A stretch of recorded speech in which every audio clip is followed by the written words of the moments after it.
अस्सलाम वालेकुम। उम्मीद है कि आप खैरियत से होंगे और आज से हम लोग अपना मॉड्यूल 2 स्टार्ट कर रहे हैं जो कि हमारा होगा वेब डिज़ाइन। फर्स्ट मॉड्यूल में हम लोगों ने वर्डप्रेस के बारे में सीखा था और वर्डप्रेस के बेसिक्स के बारे में हम लोगों ने डिस्कस किया था कि किस तरीके से वर्डप्रेस काम करती है और उस पर हम अपनी वेबसाइट बना सकते हैं। थीम्स की हेल्प से इसकी अपीयरेंस को चेंज कर सकते हैं। अलग अलग थीम्स होते हैं, उनके हिसाब से हम लोग अपनी वेबसाइट को सेटअप कर सकते हैं। उसके साथ ही हम लोगों ने प्लगइन्स के बारे में देखा था कि प्लगइन्स हमारी वेबसाइट में किस तरीके से इंटीग्रेट होते हैं, जो हमारी वेबसाइट की फंक्शनलिटी को इंक्रीज़ करते हैं और उसके थ्रू हम लोग अलग किस्म की वेबसाइट बना सकते हैं। क्योंकि वर्डप्रेस इनिशियली जो बनती है वो हमारी ब्लॉगिंग वेबसाइट ही होती है, उसके थ्रू ही हम लोग सिर्फ ब्लॉगिंग कर सकते हैं, अपना कंटेंट जो होता है वो ब्लॉग वाला ही डाल सकते हैं। बट अब हमारा जो सेकंड सेक्शन है, हम लोगों ने पढ़ चुके हैं कि जो प्लगइन्स होते हैं वो हमारी वेबसाइट की फंक्शनलिटी इंक्रीज़ कर सकते हैं। तो वहाँ पे एक अलग से चीज़ आती है, जब वर्डप्रेस के हम लोग प्लगइन्स इंटीग्रेट करते हैं तो हमारे पास फंक्शनलिटी इंक्रीज़ हो जाती है और हमारे पास ऐसे प्लगइन्स भी मौजूद हैं जिनकी मदद से हम अपनी पूरी की पूरी वेबसाइट बना भी सकते हैं। चाहे तो किसी स्पेसिफिक काम के लिए हम उसको इस्तेमाल कर सकते हैं और बहुत सारी फंक्शनलिटीज़ अवेलेबल हैं। जो हम लोग प्लगइन्स इस्तेमाल करेंगे या जिनके बारे में हम लोग देखेंगे, क्योंकि जो ज़्यादा से ज़्यादा चीज़ें इस्तेमाल होती हैं वेब डिज़ाइन में, वो यूज़ होती है पेज बिल्डर्स। क्योंकि पेज बिल्डर्स की मदद से हम लोग अपनी वेबसाइट्स बनाते हैं और डिज़ाइन करते हैं अपने मुताबिक। जो हमारी रिक्वायरमेंट्स होती है, चाहे तो हमारी क्लाइंट्स के रिक्वायरमेंट्स होते हैं, उस हिसाब से हम लोग उसको कस्टमाइज़ करते हैं। उसमें हम लोग ज़्यादा थीम फोकस नहीं करते, हम लोग अपनी कस्टम डिज़ाइन पे फोकस करते हैं, जिसके थ्रू हम लोग अपनी कस्टम डिज़ाइन बनाते हैं, उसके थ्रू उसको इंटीग्रेट करते हैं, उसके लेआउट्स बनाते हैं। उसकी जो भी चीज़ें होती हैं वो सारी कस्टम होती है। उसमें काफ़ी चीज़ें वैसे तो हम लोग प्री मेड भी इस्तेमाल कर सकते हैं, बट जो हमारा फोकस होगा वो हमारा कस्टम वेबसाइट पे होगा और हम लोग उसको किस तरीके से एक ब्लैंक पेज से एक अच्छी सी गुड लुकिंग वेबसाइट उसको हम लोग कन्वर्ट कर सकते हैं। तो उस चीज़ को इनेबल करने के लिए यहाँ पे टर्म आती है वर्डप्रेस में पेज बिल्डर्स के लिए। क्योंकि वर्डप्रेस में पेज बिल्डर्स ऐसे टूल्स होते हैं जो हमें एक परमिशन देते हैं या फिर हमें ऐसी फंक्शनलिटी प्रोवाइड करते हैं कि हम लोग उसके थ्रू एक पूरी की पूरी वेबसाइट डिज़ाइन भी कर सकते हैं। उसके थ्रू हम लोग पूरी वेबसाइट डिज़ाइन बना भी सकते हैं, उसमें अलग अलग फंक्शनलिटीज़ हम लोग सेटअप भी कर सकते हैं। क्योंकि अब तक हम लोगों ने जो भी काम किया, हम लोगों ने प्लगइन्स के थ्रू और थीम्स के थ्रू ही किया है, जो हमारी वेबसाइट की अपीयरेंस होती है। बट ये होता है कि जो भी पेज बिल्डर्स होते हैं उनकी हेल्प से हम लोग कस्टम डिज़ाइन बना सकते हैं।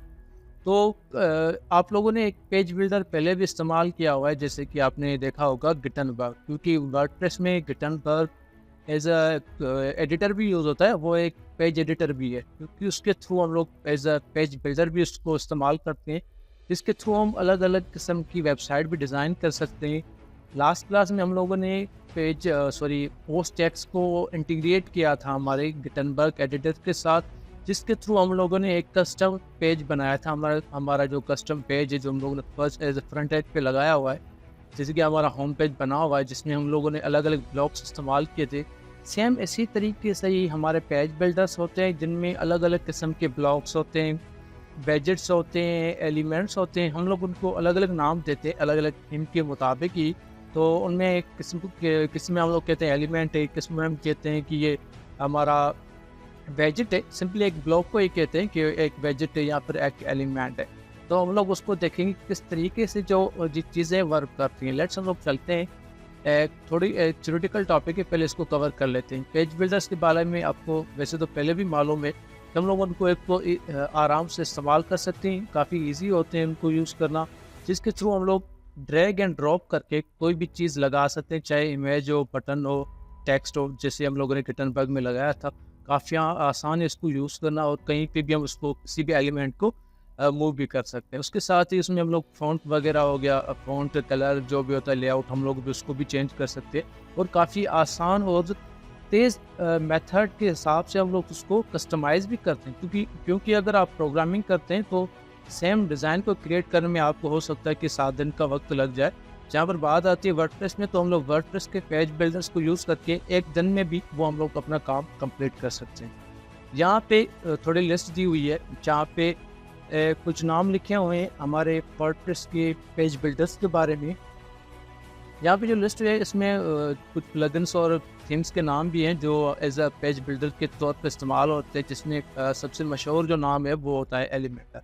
उसके बाद ब्रेवियर बिल्डर आता है, डेवी बिल्डर है, अवाडा है, WP Bakery, Page Builder, Themify, Brizy, Oxygen, Thrive और गिटनबर्ग, साइट ओरिजिन और सीट फ्रॉड। ये कुछ नाम मैंने लिखे हुए हैं जो एज अ पेज बिल्डर इस्तेमाल होते हैं वर्डप्रेस में और काफ़ी मशहूर हैं, क्योंकि इनको अलग अलग किस्म के लोग भी इस्तेमाल करते हैं, अपनी रिक्वायरमेंट के अकॉर्डिंग भी इस्तेमाल करते हैं। बट सबसे जो ज़्यादा यूज़ होने वाला जो पेज बिल्डर है वो हमारा एलिमेंट है। और हमारे कोर्स में ये इसका एक हमारा हिस्सा भी रखा हुआ है कि हम लोग सिंपली जो भी हमारा जो वेब डिज़ाइन का सेक्शन होगा वो हम लोग एलिमेंट पे डेडिकेट करेंगे।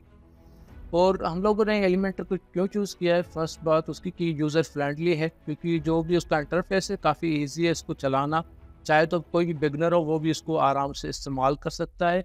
और इसमें रियल टाइम एडिटिंग होती है, जो भी हम लोग चीज़ करते हैं वो हमारे सामने ही होते हैं, वो सामने कस्टमाइज़ होती है, एडिट होती है। तो उसके लिए हमें जो अलग से उसको प्रीव्यू करने की ज़रूरत नहीं पड़ती। हम लोग जो भी चीज़ें करते हैं वो हमारे सामने एडिट होती हैं और लाइव एडिट होती है। और उसकी फ़ीचर्स काफ़ी है, उसमें काफ़ी वेजेट्स भी अवेलेबल है, क्योंकि इसमें ब्लॉक्स नहीं कहते, इसमें वेजेट्स कहते हैं या फिर एलिमेंट कहते हैं। और इसमें एलिमेंट्स भी काफ़ी अवेलेबल हैं जो उसके ब्लॉकिंग के कहते हैं, बिल्डिंग ब्लॉक्स रहते हैं, जिसके थ्रू ही हम लोग वेबसाइट डिज़ाइन कर सकते हैं। जैसे कि हमारे इमेज का ब्लॉक हो गया, या फिर हेडिंग हो गई, पैराग्राफ हो गया, लिस्ट ब्लॉक्स हो गए और वीडियो ब्लॉक्स हो गए। तो इससे काफ़ी ब्लॉक्स अवेलेबल है इसमें। और इसमें कस्टमाइजेशन भी काफ़ी डीपली होती है, जिसमें हमें किसी भी कोडिंग की ज़रूरत नहीं होती, क्योंकि आपने देखा होगा कि गिटनबर्ग में थोड़ी बहुत जो फंक्शनैलिटी है वो थोड़ी कम होती है बगैर किसी प्लगइन के, ठीक है। तो उसमें ये होता है कि हमें एक प्लगइन इस्तेमाल करना होता है, तब जाके हमारी जो गिटनबर्ग की होती है कस्टमाइजेशन ज़्यादा हो जाती है। उसके साथ ही हम लोग इसके थ्रू मोबाइल रिस्पॉन्सिव वेबसाइट भी बना सकते हैं। रिस्पॉन्सिव का मतलब ये होता है कि हम लोग ऐसी डिज़ाइन बनाए जो अलग अलग डिवाइसेस में भी सही नज़र आए, तो उसको रेस्पॉन्सिव कहा जाता है, ठीक है। तो हम लोग मोबाइल रिस्पॉन्सिव भी डिज़ाइन बना सकते हैं एलिमेंटर के थ्रू, और हम लोग उसको लाइव देख भी सकते हैं एलिमेंटर में। और उसके साथ ही परफॉर्मेंस में भी, क्योंकि इसको काफ़ी ऑप्टिमाइज़ बनाया गया है और काफ़ी लोग भी इसको इस्तेमाल करते हैं और काफ़ी ईजी भी है, और इसकी कम्युनिटी काफ़ी तो बड़ी है। और उसके साथ ही आपके यूट्यूब पे या फिर अलग अलग ट्यूटोरियल्स वगैरह जो फिर आप वीडियो देखेंगे तो काफ़ी कम्युनिटी के अवेलेबल हैं अलग अलग वेबसाइट बनाने के लिए, चाहे तो उसकी फंक्शनैलिटी को इंक्रीज़ करने के, क्योंकि हम लोग एलिमेंटर की भी फंक्शनैलिटी को इंक्रीज़ कर सकते हैं, ठीक है। तो एलिमेंट एक तो फ्री में भी आता है और पेड भी आता है। अगर आप इसकी जो वेबसाइट को विज़िट करेंगे, लेट्स हम लोग एलिमेंटर की वेबसाइट पे आते हैं, तो सिंपली आप अगर गूगल में लिखेंगे तो आपके सामने वेबसाइट की ये ओपन हो जाएगी, आपके सामने elementary.com पे अगर आप आएंगे तो आपके सामने इसके बारे में पूरी इन्फॉर्मेशन लिखी हुई है कि किस तरीके से आप उसको यूज़ करके और देख भी सकते हैं। इसकी कस्टमाइजेशन का एक लुक दिया हुआ है कि हम लोग सिंपली एक एलिमेंट हो सिंपली लगा कर ड्रैग करके ड्रॉप करते हैं, तो वहाँ पे उसके थ्रू ये होता है कि जल्द से जल्द वो काम करता है और लाइव होता है सारा काम। और I think with in seconds और विद इन मिनट्स हम लोग अपनी वेबसाइट को भी डिज़ाइन कर सकते हैं, ठीक है। तो उसके साथ ही ये फ्री भी होता है और पेड भी है। और अगर आप इसकी सब्सक्रिप्शन देखेंगे तो लेट्स हम लोग पेज बिल्डर प्रो वर्जन उसका अवेलेबल है, तो उसके हम लोग सब्सक्रिप्शन देखें तो वैसे तो $5 से स्टार्ट होती है मंथली, हमें तो क्योंकि ईयरली लेनी पड़ती है अगर आप उसका प्रो वर्जन इस्तेमाल करना चाहते हैं। वैसे तो हम लोग जो स्टार्ट लेंगे वो फ्री से लेंगे और जो भी चीज़ इस्तेमाल करेंगे वो फ्री में रहकर ही इस्तेमाल करेंगे। तो लेट्स स्टार्ट करते हैं और प्रैक्टिकल की तरफ इसको चलते हैं। तो सिंपली हमारी वेबसाइट है, वेबसाइट में हमें ये चीज़ हम किस तरीके से सेटअप कर सकते हैं, क्योंकि एलिमेंटर के प्लगइन है कि जो पेज बिल्डर्स होते हैं वो बहुत सारे ऐसे प्लगइन्स पेज बिल्डर्स होते हैं जो कि एक तो प्लगइन्स की सूरत में आते हैं और दूसरे हमारे थीम्स की सूरत में आते हैं। जैसे कि आपने डीवी का नाम सुना होगा, अगर आपने डीवी सर्च करेंगे तो ये क्या है कि डीवी एक थीम है, बट उसमें एक उसका पेज बिल्डर भी मौजूद है, बट वो सिर्फ डीवी के थीम पे ही वर्क करता है और उसके थ्रू ही उसके जो इंटीग्रेट है वो हमारे डीवी थीम पे इंटीग्रेटेड किया हुआ है, ठीक है। आई थिंक ये पेड है, इसका फ्री वर्जन भी हो सकता है अवेलेबल, मैंने कभी ट्राई नहीं किया, बट आई थिंक ये पेड है। उसके बाद अवाडा आता है। अवाडा थीम भी जो है वो एक थीम है, उसके साथ ही उसका अपना पेज बिल्डर है, वो उसके थीम में ही मौजूद होता है। तो ये एक प्लगइन है। इसके लिए हम लोग सिंपली क्या करेंगे, इस पर क्लिक करेंगे, प्लगइन्स के सेक्शन में न्यू प्लगइन ऐड करेंगे। अगर यहाँ पे वैसे आप पेज बिल्डर लिखेंगे तो वैसे काफ़ी पेज बिल्डर आ जाएंगे, बट हम लोग क्या करते हैं, एक बार लिख के सर्च करते हैं पेज बिल्डर। सर्च करेंगे तो आपके सामने जो सारे के सारे पेज बिल्डर है वो आ जाएंगे। जैसे कि एलिमेंटर हो गया, ये कैडेंस है क्योंकि ये कैडेंस एक गिटनबर्ग का ब्लॉक है। ये पेज बिल्डर है साइट ओरिजिन का। उसके साथ ही सीट प्रोड, और उसके साथ ही आप देख सकते हैं आई थिंक यहाँ पे तो और भी हैं, ब्रेवियर पेज बिल्डर है वो भी मौजूद है, क्योंकि यहाँ पे बहुत सारे ऐसे पेज बिल्डर भी हैं और जो मशहूर है वो मैंने आपके सामने शेयर कर दिए। लेट्स हम लोग एलिमेंटर को इंस्टॉल करते हैं, क्योंकि ये प्लगइन है तो हम लोग इसको प्लगइन के सेक्शन से इसको इंस्टॉल करते हैं। लेट्स एक्टिवेट करते हैं। एक्टिवेट करने के बाद सिंपली आपको क्या करना है, इसकी सेटिंग भी आ गई और डीएक्टिव का भी ऑप्शन हो गया और गेट अप्रूव। ठीक है, तो आप यहाँ पे भी देख सकते हैं कि एलिमेंटर का जो सेक्शन वो हमारे पास आ चुका है। एलिमेंट सेक्शन, इस पर क्लिक करेंगे तो एलिमेंटर की जो भी सेटिंग होती है वो यहाँ पे अवेलेबल होती है, और जो बेसिक सेटिंग है वो हमारे पास यहाँ पे भी अवेलेबल है। तो हम लोग साइट की सेटिंग, चाहे तो थीम बिल्डर की जो कस्टमाइजेशन होती है वो यहाँ से भी कर सकते हैं, और जहाँ पे हमारे पास प्रो वर्जन बाय करने के लिए भी ऑप्शन है, और यहाँ पे इसके और भी टूल्स हैं जो हम लोग इसके साथ इंटीग्रेट कर सकते हैं। जैसे कि इमेज ऑप्टिमाइजर है, वो एक प्लगइन होगा, वो उसको हम लोग इंस्टॉल करके एज एड ऑन इसको यूज़ कर सकते हैं। अब हम लोग क्या करते हैं, सिंपली यहाँ पे सेटिंग तो वैसे अवेलेबल है, हम लोग सेटिंग में जाकर भी इसको चेक कर सकते हैं। जैसे कि फ्लोटिंग बटन हो गया, और उसके साथ ही अलग अलग सेटिंग्स हैं, हम लोग कहाँ पे इसको इनेबल करना चाहते हैं। वैसे ज़्यादातर पोस्ट में ये यूज़ नहीं होता, खास तौर पेजेस के लिए इस्तेमाल होता है। तो हम लोग पेजेस पे इनेबल रखेंगे और उस पर अनटिक कर देंगे। पोस्ट पे इंटीग्रेशन की बात आती है तो यहाँ पे गूगल मैप्स भी हम इंटीग्रेट कर सकते हैं, उसके लिए हमें एक API की ज़रूरत पड़ेगी, और एडवांस हम लोग इस वक्त इसको अभी के लिए तो इस्तेमाल नहीं करेंगे। आप देख सकते हैं गूगल फॉन्ट भी इनेबल्ड है, क्योंकि हम लोग यहाँ पे गूगल के फॉन्ट भी इस्तेमाल कर सकते हैं, क्योंकि गूगल की कस्टम फॉन्ट आते हैं तो उसके लिए एक लाइब्रेरी मौजूद होती है। अगर आप सर्च करेंगे गूगल फॉन्ट्स तो सर्च करेंगे तो गूगल फॉन्ट्स की एक पूरी वेबसाइट अवेलेबल है, जहाँ पे आपको सारे के सारे जो फॉन्ट्स होते हैं वो नज़र आते हैं, और अलग अलग उनकी वेराइटीज़ होती है, उनको भी हम लोग यूज़ कर सकते हैं एलिमेंट में। वो यहाँ पे इसकी सेटिंग दी हुई है, तो अगर इनेबल रखेंगे तो वो हमारे पास नज़र आना स्टार्ट हो जाएंगे।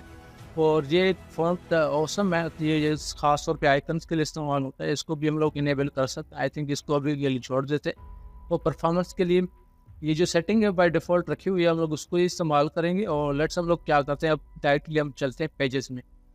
पेजेस में हम लोग जब जाएंगे तो उसके बाद ज़रूरत एक नया पेज ऐड करेंगे। नया पेज ऐड करने के बाद पहले तो हमें इसका नाम देना होगा, और उससे भी पहले एक काम करते हैं हम लोग, सिंपल सा काम होता है। एक हमें कोशिश करनी चाहिए तो हम लोग एक थीम इस्तेमाल करें, क्योंकि उसके लिए हमें एक ज़रूरत होगी कि थीम एक अच्छा सा थीम हो, जो हम लोग एक लाइट वेट थीम हो, क्योंकि हम लोग डिज़ाइन तो अपनी करने वाले हैं ना। तो उसके लिए एक थीम जो ख़ास तौर पे इस्तेमाल होता है वर्डप्रेस के साथ, वो उसका एक थीम है, उनका अपना ही थीम आप कह सकते हो कि जो एलिमेंटर के साथ ख़ास तौर पे इस्तेमाल होता है उसका नाम होता है हेलो एलिमेंटर। ये आपके सामने भी लिखा हुआ है, अगर आप लिखेंगे हेलो एलिमेंटर, ये एक थीम है जो ख़ास तौर पे हमारा एलिमेंटर के साथ ही इस्तेमाल होता है। इसको हम लोग इस्तेमाल करेंगे, एक्टिवेट करेंगे, क्योंकि इसका इतना ख़ास लुक नहीं होता है, बट ये काफ़ी यूज़फुल होता है, इसमें काम आता है एलिमेंटर के साथ। ठीक है, तो हमारे डिज़ाइन क्योंकि पहले ही एक हम लोगों ने कस्टम डिज़ाइन बना के रखे हुए, इस वजह से ये नज़र आ रही, बट इसका कोई भी बाय डिफ़ॉल्ट इतना ज़्यादा लुक नहीं है। तो लेट्स हम लोग ने हेलो एलिमेंटर को भी इस्तेमाल कर लिया, और हम लोग चलते हैं पेजेस में, क्योंकि हम लोग अपना एक कस्टम पेज डिज़ाइन करेंगे। तो हम लोग पहले उसकी थोड़ी बहुत बेसिक्स देख लेते हैं। तो ऐड न्यू पे क्लिक करेंगे। ऐड न्यू पे क्लिक करने के बाद पहले तो आप टाइटल दे दें। आई थिंक मैं इसको होम 2 रखूँगा, क्योंकि होम 1 पहले से ही अवेलेबल है। तो उसके साथ ही लेट्स हम लोग आते हैं यहाँ पे नीचे, तो लेट्स इसको एक बार तो ड्राफ्ट में सेव कर लेंगे। उसके साथ ही अगर आप यहाँ पे देखेंगे लिखा हुआ है एडिट विद एलिमेंट, इस पर आप क्लिक करेंगे तो ये होगा कि हमारा एलिमेंटर का जो भी एडिटर होता है वो ओपन होना स्टार्ट हो जाएगा। लेट्स हम लोग इसको आ जाते हैं, यहाँ से लेट्स गो पे क्लिक करते हैं या फिर स्किप कर देते हैं।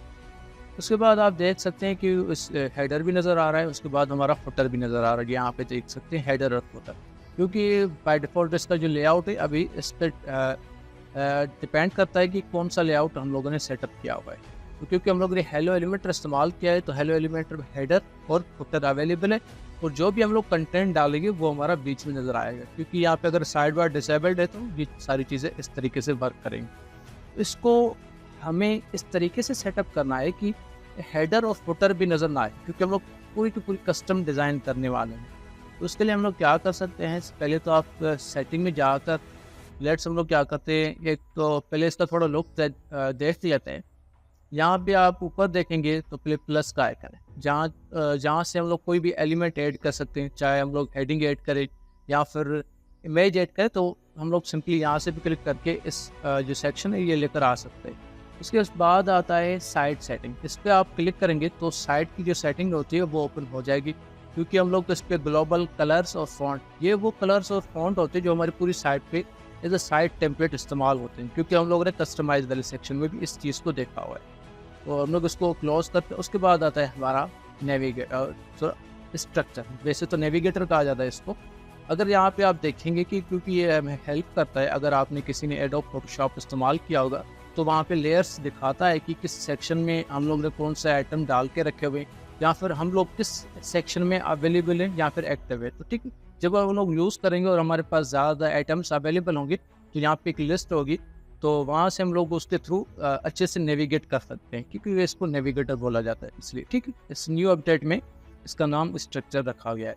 उसके बाद यहाँ पे 3 आइकन्स होते हैं, डेस्कटॉप, टैबलेट, उसके बाद मोबाइल, क्योंकि हम लोग उसको अलग अलग टाइप जो डिवाइसेस होती हैं वो उसके हिसाब से भी कस्टमाइज़ कर सकते हैं। इस वजह से डेस्कटॉप, टैबलेट और मोबाइल, क्योंकि इसके हिसाब से ही हम लोग उसको रेस्पॉन्सिव बनाते हैं।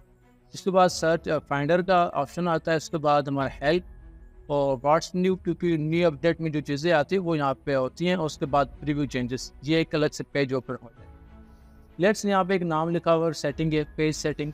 पेज सेटिंग आप जैसे ही क्लिक करेंगे, पहले पेज का टाइटल आएगा, यहाँ से क्लिक करने के बाद पेज का टाइटल नज़र आएगा। ठीक है, तो पेज का टाइटल यहाँ से भी आप चेंज कर सकती हैं। अभी आप लोगों ने इसको ड्राफ्ट में सेव किया था, उसके साथ ही आप इसमें थोड़ी बहुत कस्टमाइजेशन कर सकते हैं। मिसाल के तौर पे टाइटल को हाइड कर सकते हैं, टाइटल नज़र नहीं आएगा, क्योंकि हम लोग जब भी कस्टम डिज़ाइन करते हैं तो टाइटल को हाइड करना हमारे लिए वैसे तो कंपलसरी होता है कि हम लोग टाइटल को हाइड करें, बट कभी कभी हमें उसको भी इस्तेमाल करना होता है अगर कोई हम लोग ऐसी डिज़ाइन क्रिएट कर रहे हैं तो।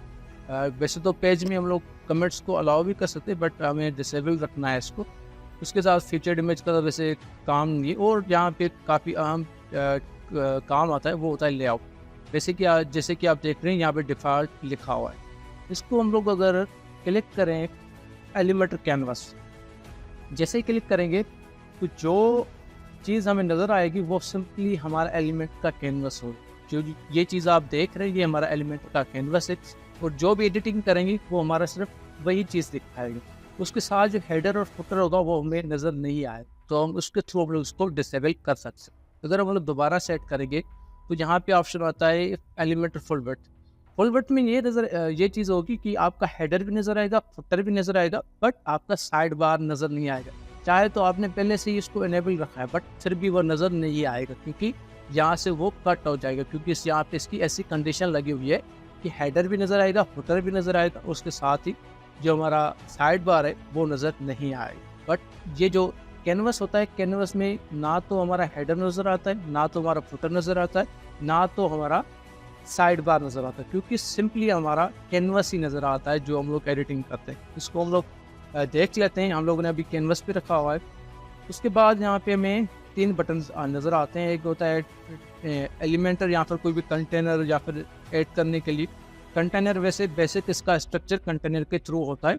अगर आपने थोड़ी बहुत CSS पढ़ी है, क्योंकि CSS एक स्टाइलिंग लैंग्वेज है, तो उसमें एक कंटेनर्स इस्तेमाल होते हैं। CSS 3 में कंटेनर्स इस्तेमाल होते हैं, जिसके थ्रू हम लोग बेहतर तरीक़ेकार से एक स्ट्रक्चर को सेटअप कर सकते हैं, क्योंकि जो पुरानी अपडेट्स थी उसमें जो कॉलम्स होते थे वो कॉलम और रो का कॉन्सेप्ट चलता था, बट अभी इसमें जो कॉन्सेप्ट होता है वो हमारा कंटेनर का था, क्योंकि कंटेनर काफ़ी फ्लेक्सिबल होते हैं। लेट्स हम लोग उस पर प्लस पे क्लिक करेंगे, उसके बाद दो चीज़ें आती हैं कंटेनर में, एक होते हैं फ्लैक्स बॉक्स और होते हैं दूसरी ग्रिड। तो इसको हम लोग बाद में चेक करेंगे, बट हम लोग सिंपली क्या करेंगे, इस वक्त हम लोग फ्लैक्स बॉक्स पे क्लिक करेंगे।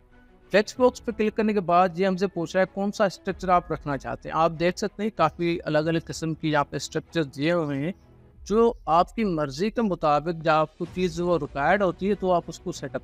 बेसिकली मैं क्या करता हूँ, मुझे कोई भी चीज़ नहीं चाहिए, बट ये वाला जो फर्स्ट वाला है इसको भी मैं यूज़ करता हूँ। तो आप देख सकते हैं ये इसका डायरेक्शन होता है वो कॉलम की तरह। तो हम लोग उसको चेक करते हैं क्या है, लेट्स हम लोग उसको क्लिक करते हैं। क्लिक करने के बाद आप अगर देखेंगे कि स्ट्रक्चर में एक कॉलम कंटेनर नज़र आ रहा है, कंटेनर के अंदर अभी कोई भी चीज़ अवेलेबल नहीं है, क्योंकि जो भी हम लोग काम करते हैं एलिमेंटर में, उसमें हम लोग वो सारी स्ट्रक्चर के लिए सिंपली हमें एक कंटेनर यूज़ करना पड़ता है। उसमें हम लोग जो भी चीज़ें डालेंगे वो हमें कंटेनर के अंदर डालनी पड़ती है। वैसे ये गिटनबर्ग में नहीं होता, गिटनबर्ग में हम लोग सिंपली जो भी एलिमेंट है वो डायरेक्टली प्लेस कर सकते हैं, बट एलिमेंटर में हमें कंटेनर या फिर जो प्रीवियस अपडेट्स थी उसमें हमें कॉलम इस्तेमाल करना होता था, कॉलम और उसके साथ ही सेक्शन आता था। बट न्यू अपडेट्स में हमारा कंटेनर इस्तेमाल होता है। उसके साथ ही अगर हम दोबारा इस पर प्लस पे क्लिक करें तो एलिमेंट्स ओपन हो जाएंगे। तो यहाँ से हम लोग कोई भी एलिमेंट उठा सकते हैं। मिसाल के तौर पे मैं यहाँ पे हेडिंग रखता हूँ, तो आप देख सकते हैं कंटेनर के अंदर हेडिंग आ चुकी है। उसके बाद मैं यहाँ से हेडिंग को इसके थ्रू लेफ्ट साइड से एडिट करूँगा और लिखूँगा this is my first heading. ठीक है, तो फर्स्ट हेडिंग लिखेंगे। उसके साथ ही मैं यहाँ से क्या करता हूँ, उसको पब्लिश कर देता हूँ। पब्लिश करने के बाद यहाँ से मैं लुक भी क्लिक करूँगा, हैव अ लुक। आप देख सकते हैं हमारा पेज जो ओपन हो चुका है। हमारी वेबसाइट है, उसका नाम लिखा हुआ है। उसके बाद हमारा जो पेज है होम टू वो ओपन हो चुका है और यहाँ पे लिखा हुआ है heading this is my first heading. तो उसके थ्रू हम लोगों ने फर्स्ट हेडिंग क्रिएट की है। ये हमारा फर्स्ट लेक्चर है, इसके लिए मैंने आपको सिंपली एक ब्रीफ दिया कि किस तरीके से हम उसको सेटअप करते हैं। बट आगे वाली क्लास में हम वो उसको और डीपली देखेंगे कि जो एलिमेंट है वो किस तरीके से काम करता है। तो मैंने यहाँ पे इसको लेक्चर को यहाँ पे खत्म करता हूँ। इंशाल्लाह जो नेक्स्ट लेक्चर होगा उसमें हम लोग उस पर ज़्यादा बात करेंगे और उसको ज़्यादा डीपली देखेंगे कंटेनर किस तरीके से काम करते हैं। उसके साथ ही जो एलिमेंटर में एलिमेंट्स होते हैं, जैसे कि कोई ब्लॉक होता है, हेडिंग ब्लॉक या फिर इमेज ब्लॉक, ये किस तरीके से काम करते हैं। तो आपने देखा कि हम लोगों ने एक कंटेनर बनाया, कंटेनर के अंदर एक हेडिंग डाली है और एडिटिंग के सेक्शन में जाते हैं तो वैसे तो यहाँ पे बहुत सारे ऑप्शंस अवेलेबल होते हैं इसको एडिट करने के लिए। तो वो हम लोग नेक्स्ट सेक्शन में देख लेंगे और उसको हम लोग डीपली और डिस्कस करेंगे। ठीक है, तो इंशाल्लाह मिलते हैं हम लोग नेक्स्ट क्लास में।